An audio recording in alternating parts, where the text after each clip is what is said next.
Sudah hampir setengah tahun dunia ini bergelut dengan wabah yang sangat mematikan COVID-19 atau Corona. Dimulai dari akhir Desember tahun 2019 lalu di Wuhan, yang kemudian akan menyebar ke hampir seluruh negara. Di Indonesia sendiri, mungkin kita sudah menghadapi COVID ini selama 2 bulan lebih begitu ya.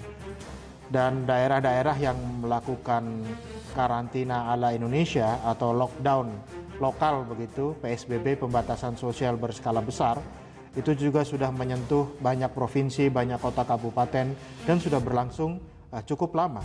Sampai video ini dibuat, sebenarnya sudah terjadi perdebatan apakah PSBB ini dilanjutkan atau dihentikan, dan kemudian Indonesia mulai memasuki fase transisi ke new normal.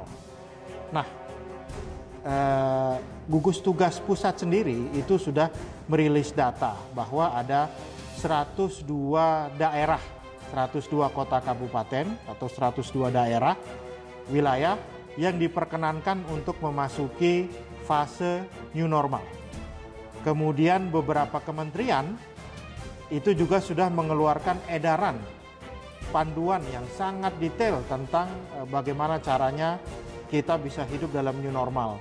Kementerian Kesehatan itu misalnya mengeluarkan edaran yang sangat detail tentang bagaimana panduan atau protokol kesehatan yang harus dilakukan di setiap kantor, bagi orang-orang yang ingin bagi kantor-kantor yang sudah memulai membuka pekerjaannya dan membiarkan orang masuk bekerja di luar dari 11 bidang yang dibolehkan bekerja selama PSBB. Kemudian kita juga bisa melihat bahwa dari Kementerian Agama begitu ya, Kemenak itu juga sudah mengeluarkan panduan tentang membuka kembali tempat ibadah begitu ya. Mulai dari social distancingnya, kemudian bagi masjid itu mengatur saf-safnya, menyediakan alat-alat yang dibutuhkan untuk mengukur suhu, menjaga kebersihan, dan lain sebagainya. Kementerian Perhubungan juga sudah mengeluarkan edaran, atau kita bisa melihat secara nyata begitu ya, bagaimana di stasiun-stasiun kereta api, di bandara-bandara itu sudah mulai diberlakukan protokol new normal. Di banyak negara itu, kalau kita belajar dari pengalaman beberapa negara, mereka memang tidak dengan serta-merta langsung membuka semua area, semua bidang begitu ya, untuk kemudian membiarkan orang beraktivitas secara normal. Tidak, tetapi itu rata-rata mereka lakukan secara berangsur-angsur dan mereka pilih bidang-bidangnya. Kita ambil contoh misalnya di Jerman. Di Jerman itu liga sepak bola Jerman itu dibuka kembali. Tetapi mereka boleh bertanding, tidak ada penontonnya. Kemudian toko-toko atau pusat-pusat perbelanjaan itu kembali dibuka dengan pengetatan dan jumlah maksimal orang yang boleh masuk. Tetapi sekolah misalnya itu tidak dibuka secara keseluruhan. Sekolah itu hanya dibuka bagi siswa-siswa yang sedang mengalami ujian begitu ya, yang sedang mengikuti ujian. Itu contoh di Jerman. Contoh di Italia itu beda lagi. Restoran, bar, tempat makan itu boleh dibuka tapi dengan batasan. Jadi kalau yang tadinya mungkin bisa datang 20 orang, sekarang yang boleh makan mungkin hanya separuhnya, begitu sekitar 10 orang. Begitu. Tempat-tempat ibadah seperti gereja itu juga boleh dibuka ya, tetapi dengan menerapkan prinsip-prinsip physical distancing. Sementara di Italia sendiri sekolah itu tidak akan dibuka sampai bulan September. Jadi itu adalah contoh-contoh dari banyak negara ya yang melakukan the new normal tetapi secara bertahap. Bagaimana dengan Indonesia? Apa bidang-bidang yang mungkin akan dibuka dalam waktu segera? Mana area-area yang mungkin ditunda dulu pembukaannya? Tentu pemerintah sudah pernah mensosialisasikan beberapa hal, tapi rasanya menarik juga kalau kita mengetahui apa sih bidang-bidang atau area-area yang diinginkan oleh masyarakat untuk dibuka segera pasca PSBB dihentikan, atau mana bidang-bidang atau area-area yang masyarakat menginginkan agar itu tolong jangan dibuka dulu deh karena risikonya terlalu tinggi. Nah, kami mengadakan survei. Memang survei ini datanya diambil di Jakarta saja, tetapi karena Jakarta itu relatif sudah mengalami PSBB yang cukup lama, saya pikir data yang kita dapatkan ini nanti bisa memberikan bekal kita untuk melihat mana sih area-area yang diinginkan oleh publik dibuka segera, mana area-area yang diinginkan oleh publik untuk jangan dibuka dulu. Secara umum dari data yang kami temukan itu ada tiga jenis area yang itu difikirkan oleh masyarakat begitu. Jadi setelah kami mengambil data itu ada 3 klasifikasi. Klasifikasi pertama itu adalah area-area atau bidang yang warga itu ingin segera cepat dibuka. Jadi sesegera mungkin dibuka. Begitu PSBB dihentikan, langsung segera dibuka. Kemudian ada daerah-daerah yang warga mengatakan walaupun PSBB ini sudah dihentikan, tapi daerah ini atau area atau bidang ini atau tempat ini jangan dibuka dulu. Jangan dibuka segera begitu ya, ditunda dulu.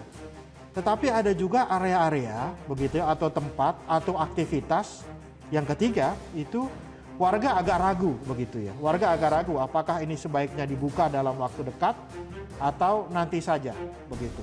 Bagaimana cara kita mengetahuinya? Bagi klasifikasi yang pertama, itu kami mengidentifikasi apabila warga, jumlah proporsi warga yang setuju aktivitas atau tempat itu dibuka, itu jauh lebih besar dibanding yang tidak setuju, maka kita masukkan dia ke dalam kategori pertama. Apabila kemudian pada kategori kedua, klasifikasi yang kedua, apabila jumlah warga yang tidak setuju atas sebuah aktivitas atau tempat, begitu ya, yang dibuka itu lebih banyak daripada yang setuju, itu kita masukkan dalam klasifikasi kedua atau klasifikasi area atau aktivitas yang warga tidak ingin untuk segera dibuka. Dan apabila warga masih ragu-ragu, artinya adalah jumlah yang setuju dan tidak setujunya itu bedanya tidak terlalu besar, atau warga yang tidak mau menjawab terhadap aktivitas yang kami tanyakan itu ternyata jumlahnya besar, maka kami kategorikan sebagai aktivitas atau daerah yang warga banyak ragu ke dalamnya. Apa saja area atau bidang atau aktivitas yang warga itu ingin segera dibuka? Ternyata dari riset yang kami lakukan, itu ada 5 aktivitas, ada 5 tempat, ada 5 area yang warga ingin sesegera mungkin dibuka. Yang pertama itu adalah kantor atau tempat kerja. Jadi pada saat kami tanyakan Anda setuju atau tidak apabila kantor atau tempat kerja begitu ya, itu segera dibuka tanpa melihat apakah dia termasuk dalam 11 bidang yang diperbolehkan pada saat PSBB atau tidak. Jadi semuanya begitu ya. Jadi kami menanyakan kurang lebih 19 jenis tempat kerja. Mulai dari kantor, tempat ibadah, sekolah kami bagi-bagi dari TK, SD, SMP, SMA sampai universitas begitu ya. Kemudian tempat wisata dan seterusnya. Kami tanya satu persatu. Kami tanya di setiap bidang itu masyarakat itu setuju atau tidak dibuka. Pada klasifikasi pertama yang warga menginginkan untuk segera dibuka itu ada 5. Satu tadi seperti saya sebutkan itu adalah kantor. Kantor itu warga menjawab ada 76,8% yang menyatakan bahwa kantor atau tempat kerja itu segera dibuka tanpa kecuali. Yang tidak setuju kantor dibuka itu hanya 22,5%. Yang kedua itu tempat ibadah, masjid, gereja dan seterusnya. Itu yang menjawab setuju untuk segera dibuka itu ada 72,5%. Yang tidak setuju itu hanya 6,3%. Yang ketiga itu pasar tradisional. Jadi pasar tradisional ini yang menjawab setuju untuk segera dibuka itu ada 70%. Yang tidak setuju hanya 3,3%. Yang keempat, restoran atau rumah makan dibuka tanpa kecuali 54% yang setuju. Yang tidak setuju hanya 16,7%. Sementara yang terakhir, pusat perbelanjaan atau mall begitu ya, yang besar, itu yang setuju untuk dibuka ada 50% dan yang tidak setuju ada 23,3%. Jadi inilah 5 area, 5 aktivitas yang diinginkan masyarakat untuk segera dibuka. Ya, apabila PSBB itu dihentikan. Kantor, tempat ibadah, pasar tradisional, restoran atau rumah makan, Dan yang kelima, mal. Kenapa publik setuju terhadap lima tempat tadi? Kami juga menanyakan, kenapa sih publik itu setuju begitu ya? Bagi publik yang menyatakan bahwa setuju kantor atau tempat kerja itu segera dibuka, itu karena 38,9% menyatakan ingin segera kembali kerja secara normal. 16,7% menyatakan supaya yang PHK bisa kembali kerja. Ya, 16,7% menyatakan agar ekonomi kembali normal. 11,1% menyatakan supaya bisa mencari nafkah. Jadi publik rata-rata memang menginginkan dan merasakan bahwa tekanan ekonomi akibat wabah corona dan PSBB ini itu luar biasa besarnya, dan bahkan itu ada prediksi dari salah satu lembaga ekonomi internasional, kalau PSBB ini dilanjutkan dalam 4 bulan, ekonomi Indonesia itu akan minus 3,5%. Jadi bukan plus lagi, bukan stagnan, tapi minus 3,5%. Yang kedua, kenapa kok tempat ibadah itu ingin segera dibuka?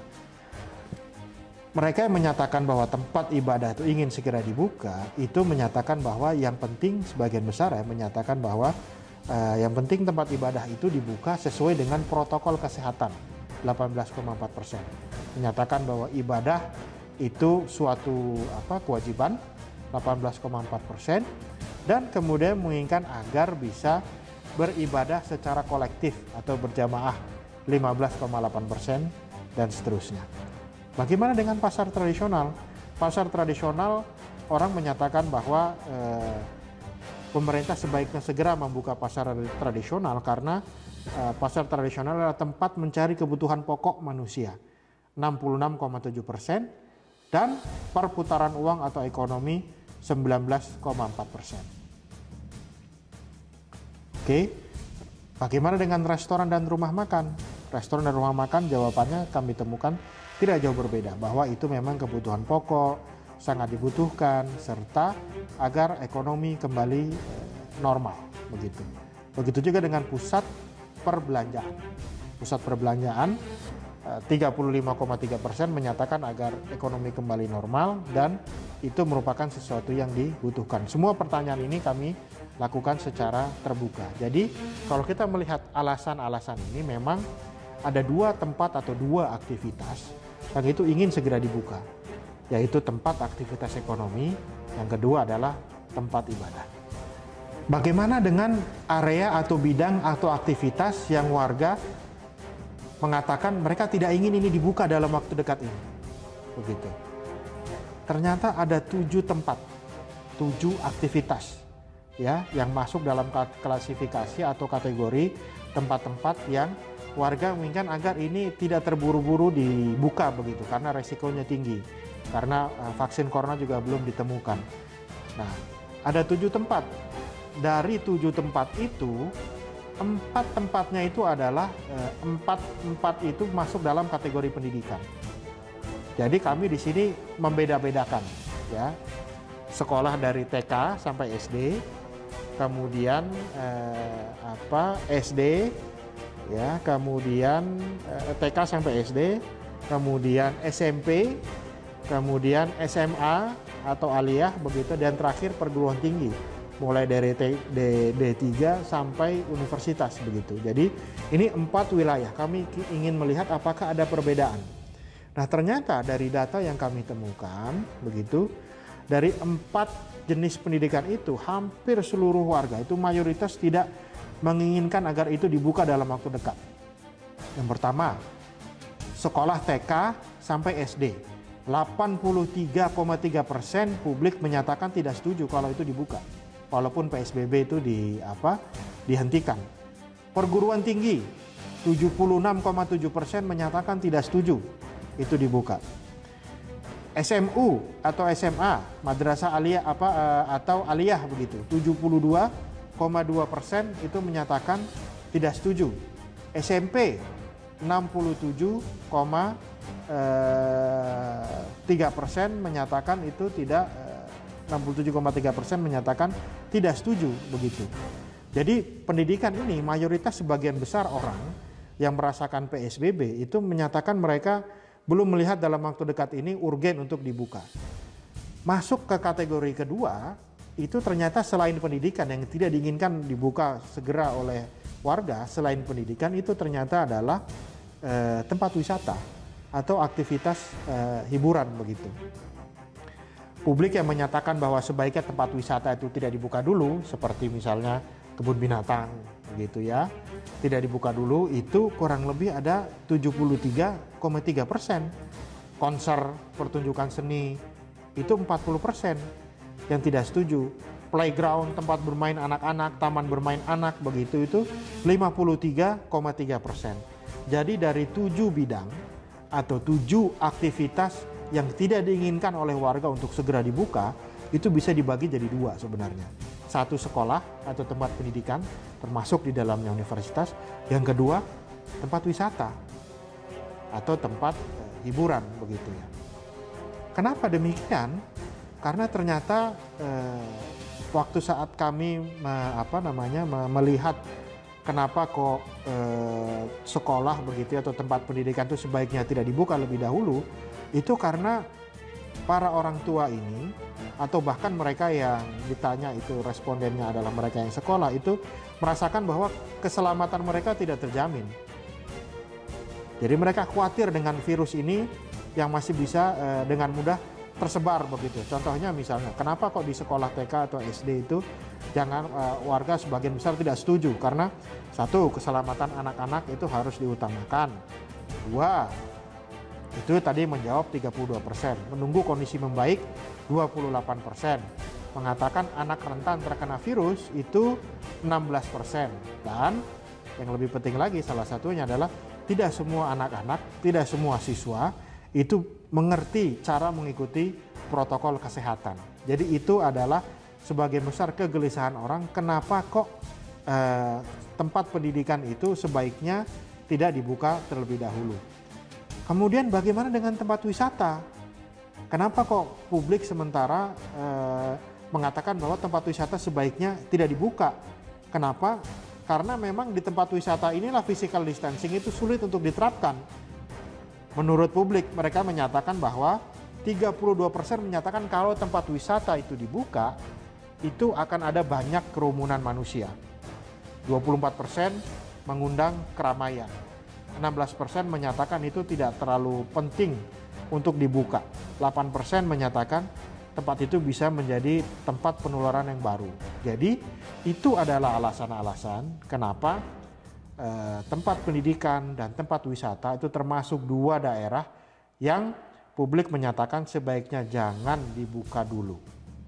Klasifikasi ketiga atau klasifikasi yang warga itu, klasifikasi daerah atau aktivitas yang warga itu agak ragu-ragu apakah itu baiknya segera dibuka atau tidak dibuka. Nah, ternyata kami menemukan dalam riset ini itu ada 7 area, 7 aktivitas atau 7 daerah gitu ya, yang warga itu agak ragu-ragu apakah itu sebaiknya segera dibuka, diperbolehkan untuk dimulai aktivitas atau tidak begitu. Bagaimana caranya kita bisa tahu warga itu ragu atau tidak? Itu ternyata dengan melihat jumlah warga yang setuju dan warga yang tidak setuju, itu bagaimana perbedaannya. Kalau tidak terlalu jauh, itu kami klasifikasikan sebagai daerah yang warga itu agak ragu begitu. Dan begitu juga apabila warga itu menjawab tidak tahu atau tidak jawab pada saat kami mengajukan bidang-bidang itu untuk ditanyakan kepada mereka. Jadi dari 7 bidang atau area atau aktivitas itu, sebagian besar sebenarnya kita bisa bagi menjadi 2 aktivitas utama, yaitu aktivitas di transportasi publik, ya seperti ojek, busway atau Transjakarta, kemudian MRT, ya. Yang kedua adalah aktivitas di tempat-tempat publik yang itu memang umumnya dilakukan beramai-ramai. Aktivitas begitu ya, yang ternyata masyarakat itu agak ragu-ragu. Contohnya misalnya ojek untuk penumpang. Gojek untuk penumpang begitu ya. Kalau ojek untuk barang itu tidak ada masalah, tapi ojek untuk penumpang itu ternyata jumlah yang setuju itu 44%, tapi jumlah yang tidak setuju itu 40%. Beda tipis.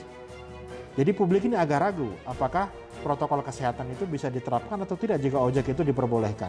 Hotel itu 29% tidak setuju, 25,3% setuju. Tempat transportasi, walaupun ini sebagian sudah dibuka ya, transportasi umum, busway ya atau Transjakarta, itu yang tidak setuju 33,3%, setuju 24%. Kemudian MRT, Mass Rapid Transportation begitu ya, yang tidak setuju 25%, yang setuju hanya 13,8%. Kemudian lagi tempat olahraga publik, apakah stadion begitu ya, itu yang tidak setuju 26,5%, tapi yang setuju itu 16%, jadi bedanya terlalu sedikit. Car Free Day, yang tidak setuju 16,7%, yang setuju hanya 8%. Salon misalnya, yang tidak setuju 36,7%, yang setuju 2%. Dari 7 bidang tadi ya, dari 7 bidang tadi, 7 aktivitas tadi, itu jumlah orang yang tidak menjawab itu juga kisarannya ada di atas 40%, jadi cukup besar. Kalau kita lihat lagi 7 bidang tadi, apa bidang-bidang yang aktivitas yang warga itu agak ragu untuk segera dijalankan, itu sebagian besar itu mereka terbagi menjadi dua area. Yang satu itu adalah transportasi publik, ya kan, ojek tapi untuk penumpang, kemudian MRT, kemudian Transjakarta, itu kan transportasi umum, transportasi publik begitu. Yang kedua itu adalah tempat-tempat di mana publik melakukan aktivitas secara beramai-ramai, seperti stadion misalnya, itulah tempat olahraga. Kemudian Car Free Day begitu. Jadi publik meminta kalau bisa ya agak ragu-ragu nih apakah Car Free Day sebaiknya dibuka atau tidak. Nah, jadi ini adalah temuan kita, 3 klasifikasi keinginan masyarakat terhadap area-area atau aktivitas yang diinginkan oleh warga untuk dibuka atau tidak dibuka. Secara sederhana singkatnya, kita bisa menyimpulkan bahwa kantor, masjid, gereja segeralah dibuka. Tapi sekolah, tempat wisata sebaiknya jangan dibuka dulu.